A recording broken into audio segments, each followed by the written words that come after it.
नमस्कार साथियों, आज हम पाठ योजना के दूसरे सेक्शन में आपसे मुलाकात कर रहे हैं।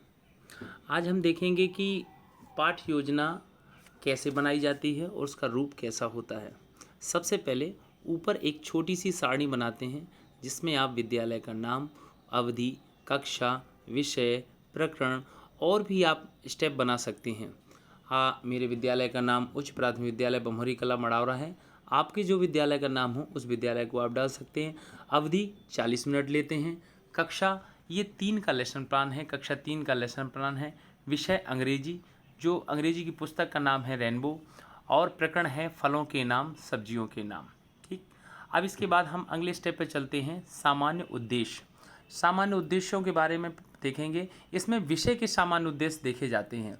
छात्रों को भाषा के प्रति सचेत करना है। दूसरा उद्देश्य है छात्रों में भाषीय दृष्टिकोण का विकास करना है। तीसरा उद्देश्य है छात्रों के अंदर भाषा के प्रति तार्किक एवं व्यावहारिक ज्ञान विकसित करना। चौथा स्टेप है छात्रों में सृजनात्मकता का विकास करना। पांचवा स्टेप है छात्रों के अंदर भाषा के प्रति आत्मविश्वास पैदा करना, बोलने में वो हिचके नहीं। छठवां है छात्रों को व्यवहारिक जीवन से जोड़ना, भाषा को व्यवहारिक जीवन से जोड़ना, इसका वो इस्तेमाल कर सके। अब इसके हम विशिष्ट उद्देश्य देखेंगे। विशिष्ट उद्देश्यों के बारे में देखेंगे। पहला विशिष्ट उद्देश्य छात्र भाषा से निडर हो जाए, भाषा से वो डरे नहीं। दूसरा उद्देश्य देखेंगे अंग्रेजी भाषा पर अपनी पकड़ मजबूत कर सके। तीसरा उद्देश्य देखेंगे बच्चों के अंदर अंग्रेजी भाषा की महत्ता को समझाना। अब शिक्षण विधि इसकी रहेगी व्याख्यान विधि व प्रस्तुतिकरण। इस पाठ योजना की बच्चों को पढ़ाने के लिए सहायक सामग्री के अंतर्गत हम लेते हैं चॉक, डस्टर, श्यामपद, चित्र आदि।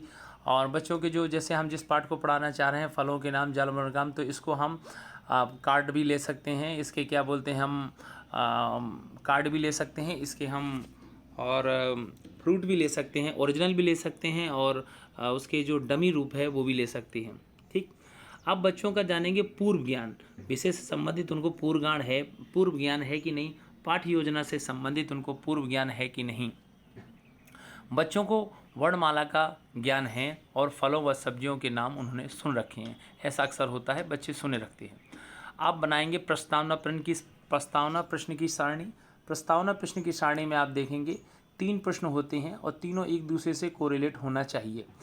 सारणी क्रम संख्या देखेंगे, अध्यापक का कथन और छात्र कथन। इस तरह की आप सारणी देख लीजिए, स्क्रीन पर मैंने बना रखी है, आप उसको देख सकते हैं कैसी है। आप देखिए उनमें 3 प्रश्न होते हैं। 3 प्रश्नों में पहला प्रश्न होगा बच्चों क्या तुमने आम खाया है। अधिकतर बच्चे जवाब देंगे हाँ खाया है। आम कैसा होता है खाने में। बच्चे बताएंगे कि मीठा होता है, कोई खट्टा भी बताएगा, कोई खट्टा मीठा बता देगा, इस तरह करके बताएंगे। अब आम को अंग्रेजी में क्या कहते हैं, ये आपका प्रस्तावना प्रश्न होगा। आम को अंग्रेजी में क्या कहते हैं। अब बच्चे यहाँ निरुत्तर हो गए और आपका ये प्रस्तावना प्रश्न का पैराग्राफ बन के तैयार हो गया। इसके बाद बच्चों को जो हमें पाठ पढ़ाना है उसके बारे में हम उद्देश्य कथन नाम से टॉपिक बनाएंगे और लिखेंगे उद्देश्य कथन, हेडिंग देंगे उद्देश्य कथन। बच्चों आज हम फलों व सब्जियों को अंग्रेजी में क्या कहते हैं इसका अध्ययन करेंगे। ठीक, इसके बाद आता है आदर्श वाचन। आदर्श वाचन में अध्यापक द्वारा फलों व सब्जियों के नाम अंग्रेजी में पढ़ाया जा रहा है, या इस तरह लिख सकते हैं आप। पाठ्य योजना जब आप बना रहे हैं तो लिख सकते हैं अध्यापक द्वारा फलों व सब्जियों के अंग्रेजी नामों को पढ़ाया जा रहा है। ठीक, इसके बाद आता है अनुकरण वाचन। अनुकरण वाचन के अंतर्गत देखेंगे बच्चों श्यामपट पर लिखे फलों व सब्जियों के नामों का अनुकरण वाचन कर रहे हैं। अब अगला स्टेप है पाठ प्रस्तुतिकरण। पाठ प्रस्तुतिकरण के अंतर्गत आप श्यामपट पर लिखे चीज़ें लिख दें, पाठ को दर्शाएं, जिसमें जैसे हम छोटा सा पैराग्राफ इसमें बनाए देते हैं। चाहे तो आप ब्लैक पेपर लेके उसको और सुनहला पेन से इस्तेमाल कर सकते हैं। आप इसको अपना टीएलएम के रूप में इसको लगा सकते हैं यहाँ पर, लेकिन मैंने इसको इसी कापी पर दर्शा दिया गया है।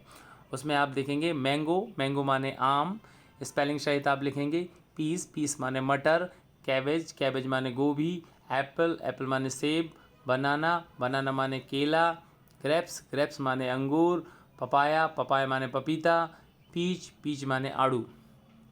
इस तरह करके आप अपना श्याम पट्टिकार दर्शा सकते हैं। अगला स्टेप होता है बोध प्रश्न।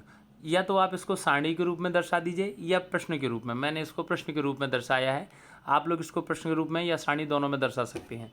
तो पहला इसका प्रश्न होगा, आम को अंग्रेजी में क्या कहते हैं? बच्चे तुरंत जवाब देंगे मैंगो, मैंगो। दूसरा प्रश्न होगा बोध प्रश्न, अंगूर की अंग्रेजी क्या होती है? बच्चे ब्लैक बोर्ड पर लिखी हुई है, बच्चे ब्लैक बोर्ड में पढ़ के बता सकते हैं। अगर उनको याद होगा तो वो याद भी बता सकते हैं। GRAPES आप बोलेंगे। बीच बीच में आप जब बच्चे जवाब देंगे तो आप उनको सांत्वना वाले शब्द, प्रोत्साहन वाले शब्दों को इस्तेमाल करेंगे, जैसे गुड, वेरी गुड, बहुत अच्छे, बहुत अच्छे, जिससे बच्चों के अंदर पढ़ने की शक्ति जागृत होती है। मटर को अंग्रेजी में क्या कहते हैं? बच्चे बताएंगे पीस। तो आप उनको प्रोत्साहन वाले शब्दों से उनको नवाजिए और कहिए गुड, वेरी गुड। फिर उसके बाद स्टेप आएगा कक्षाकार। बच्चों को श्यामपट्ट पर लिखे फलों व सब्जियों के अंग्रेजी नामों को लिखने के लिए कहा गया। इसके बाद आएगा निरीक्षणकार। निरीक्षणकार के अंतर्गत बच्चे श्यामपट्ट से देखकर नोटबुक पर लिख रहे हैं। निरीक्षणकार का स्टेप है। इसके बाद गृहकार। आप गृहकार के बाद देखेंगे सभी बच्चे घर से फलों व सब्जियों के नाम याद करके लाएंगे, या आप कुछ भी गृहकार दे सकते हैं जो आपकी मर्जी में हो। एक पाठ योजना छोटा रूप मैंने आपको दिखाया है, जिससे आप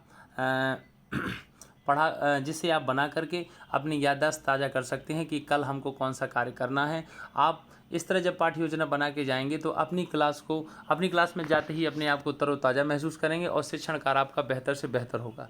एक पाठ्य योजना तभी पूर्ण होती है जब उसमें अध्यापक का सिग्नेचर हो और जो आपका अथॉराइज्ड जो पद के लिए अथॉराइज्ड किया गया है, जैसे प्रधानाध्यापक, इंचार्ज प्रधानाध्यापक, उनकी भी मोहर उस पर होना आवश्यक है, उनके सिग्नेचर होना आवश्यक है। इसी के साथ ये पाठ्य योजना समाप्त की जाती है। अब अगली पाठ्य योजना में हम फिर आपसे मिलेंगे। धन्यवाद।